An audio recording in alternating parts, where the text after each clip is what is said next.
Il faut garder espoir, oui, parce que la recherche avance et à Montréal, les chercheurs Dr Finzi et Dr Robert ont travaillé avec des institutions américaines pour trouver une stratégie afin d'éliminer les cellules infectées par le VIH. On est encore loin d'un traitement, ça c'est évident. On montre que c'est une preuve de concept, que c'est possible d'aller sensibiliser les cellules infectées à une réponse du système immunitaire, que dans le fond le virus va aller se cacher au niveau des cellules immunitaires, puis c'est d'être capable de réveiller le virus et d'aider le système immunitaire à aller éliminer les cellules infectées.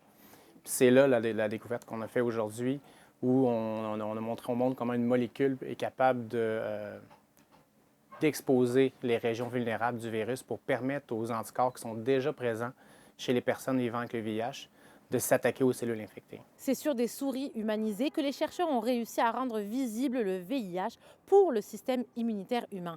Empêcher le VIH d'être invisible, c'est une révolution pour la recherche.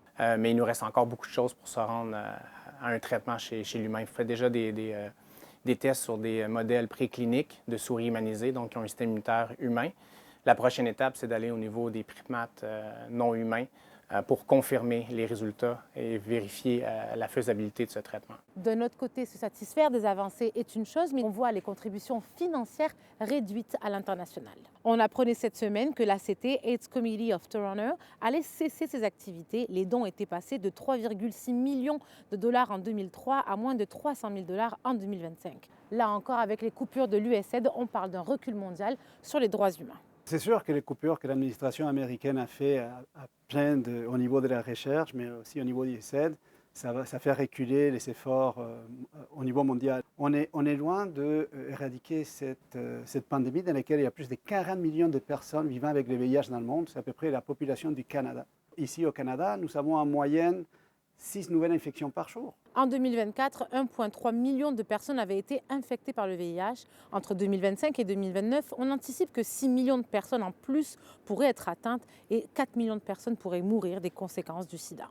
Depuis 40 ans, ce n'est pas les gouvernements qui sont au devant de la lutte pour le VIH, c'est les communautés. C'est les gens qui sont décédés dues aux complications du virus. C'est les gens qui continuent à se mobiliser aujourd'hui, les hommes de la diversité sexuelle et de genre, les personnes qui consomment, les travailleurs du sexe. C'est les personnes de partout dans le monde. Ces personnes-là, on est en train de leur dire que leur vie ne vaut pas la peine.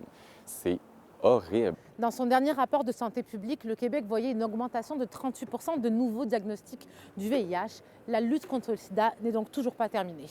À Montréal, Lila Mouche pour Nouveau Info.